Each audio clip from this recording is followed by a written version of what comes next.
Assalamualaikum warahmatullahi wabarakatuh. Sahabat yang dirahmati Allah, ada kalanya sebagian dari wanita yang harus melangsungkan pernikahan karena dijodohkan oleh orang tua, kerabat, atau saudara. Beberapa dari mereka ada yang dengan sedikit paksaan, tanpa memperhatikan kriteria calon suami seperti apa yang akan menjadi suami kita.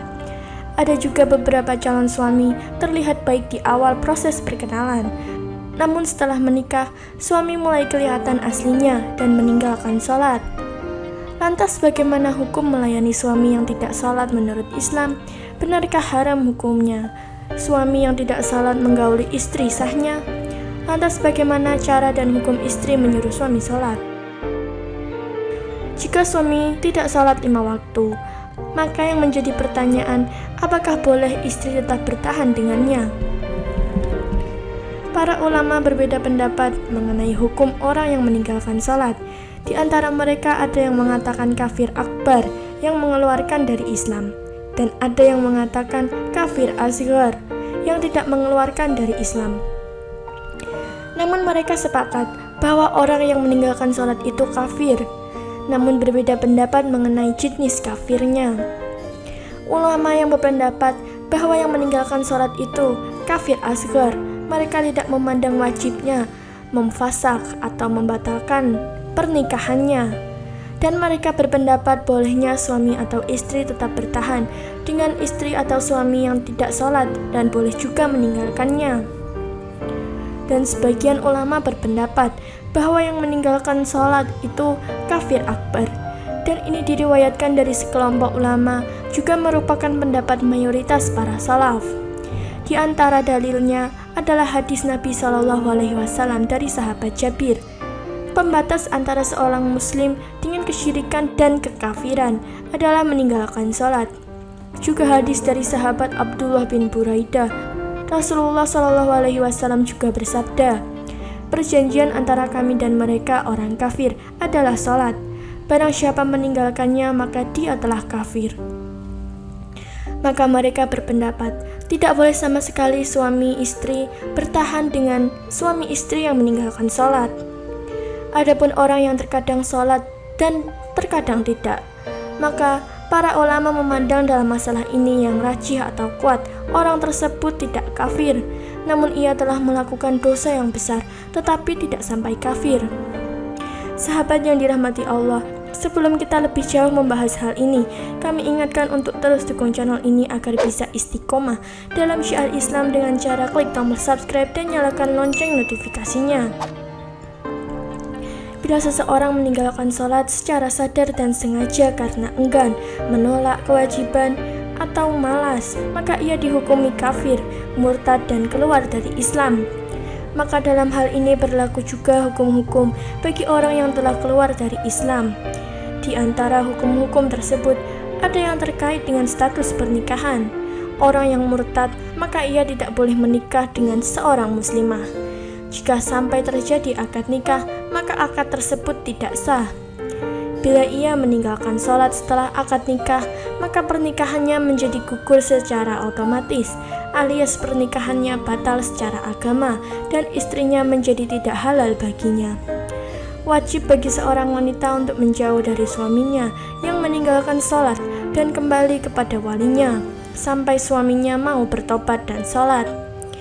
Sebagaimana terdapat dalam firman Allah, maka jika kamu telah mengetahui bahwa mereka benar-benar beriman, maka janganlah kamu kembalikan mereka kepada suami-suami mereka, orang-orang kafir. Mereka tiadalah halal bagi orang-orang kafir itu, dan orang-orang kafir itu tiada halal pula bagi mereka. Dari hadis dan ayat Quran yang telah disebutkan, jelas bahwa suami yang tidak sholat maka termasuk orang yang kafir, dan sebagai seorang istri tentu wajib mengingatkan dan sebisa mungkin mengajarkan kebaikan pada suaminya untuk sholat. Jika sang suami tetap tidak mau melakukan sholat, maka diperbolehkan jika istri meminta cerai pada suami, di mana berada dalam ikatan pernikahan dengan suami yang tidak sholat, yang adalah kafir, hukumnya haram.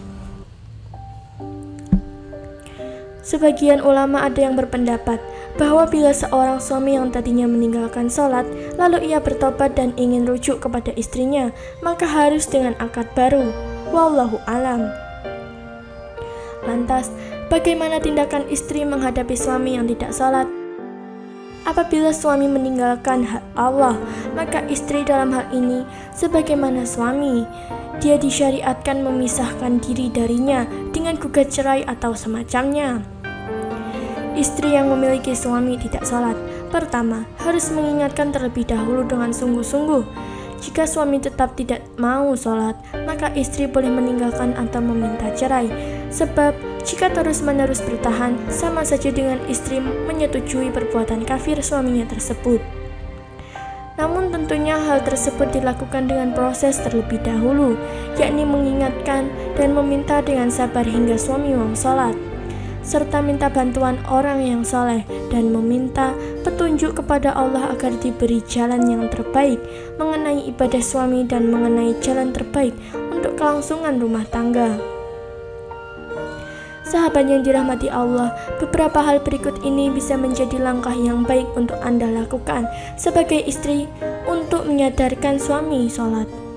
Pertama, menyadarkan diri kepada Allah Subhanahu wa Ta'ala, tunduk kepadanya demi hidayah kepada laki-laki tersebut. Dan yang benar adalah kita berdoa untuk seseorang di waktu malam dan mendakwahinya di waktu siang sesuai dengan kadar keikhlasan dan kejujuran kita, maka kebaikan dan pengabulan akan datang. Kedua, mengambil jalan masuk yang baik menasihatinya, mengetengahkan kata-kata yang indah, memiliki waktu-waktu yang sesuai, dan sebutkanlah kebaikan-kebaikan serta sifat-sifatnya yang baik, dan berusahalah membantunya untuk mempersiapkan kepercayaan dirinya dengan mengatakan, misalnya, Anda alhamdulillah adalah seorang yang bijak, Anda bertanggung jawab, dan manusia menyebutmu dengan kebaikan, dan akan sangat bagus lagi kalau Anda konsisten mengerjakan sholat 5 waktu, karena sesungguhnya aku senang melihat suamiku keluar seperti laki-laki lain bersama keluarganya menuju rumah-rumah Allah. Yang ketiga, mendorong orang-orang saleh dari mahrammu untuk menziarahinya dan mengajaknya sholat tanpa dia merasa bahwa hal tersebut adalah sebuah kesepakatan di antara kalian. Keempat, membeli kaset-kaset dan buku-buku kecil yang menjelaskan hukum orang yang meninggalkan sholat, serta hukuman orang yang meremehkan pelaksanaan sholat pada waktunya, dan meletakkan kaset-kaset serta buku-buku kecil tersebut pada tempat yang biasa dia jangkau dengan tangannya. Dan yang kelima, berambisi agar dia konsisten dalam mengerjakan sholat 5 waktu untuk pertama kalinya, kemudian mendakwahinya agar mendirikannya dengan kekhusyukannya, rukuknya dan tumakniyahnya. Dan hal yang demikian tidak akan terjadi kecuali dengan rutin mengerjakan sholat. Allah Subhanahu wa Ta'ala telah memuji orang-orang yang khusyuk dalam sholatnya dengan berfirman, dan orang-orang yang memelihara sembahyangnya. Quran Surat Al-Mu'minun. Selanjutnya yang keenam, jadikanlah waktu makan setelah waktu sholat. Yang ketujuh, menjelaskan bahayanya meninggalkan sholat tepat pada waktunya. Mushab Ibnu Sa'ad Ibnu Abi Waqqas radhiyallahu anhu pernah berkata kepada bapaknya saat membaca firman Allah Subhanahu wa Ta'ala, maka kecelakaanlah bagi orang-orang yang salat, yaitu orang-orang yang lalai dari salatnya. Quran Surat Al-Ma'un ayat 5. Dia berkata, wahai bapakku, apakah mereka adalah orang-orang yang tidak salat? Maka berkatalah Syab, tidak, seandainya mereka meninggalkan sholat, maka mereka telah kafir.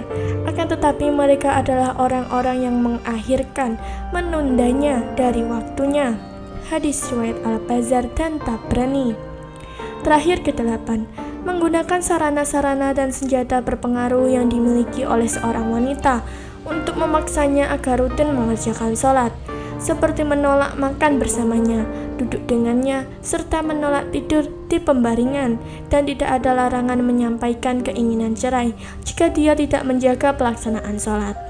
Nah, sahabat yang dirahmati Allah, itulah tadi penjelasan bagaimana menghadapi suami yang tidak mau sholat dan apa hukumnya dalam Islam. Semoga video ini bermanfaat dan dapat mencerahkan kita semua. Terima kasih dan wassalamualaikum warahmatullahi wabarakatuh.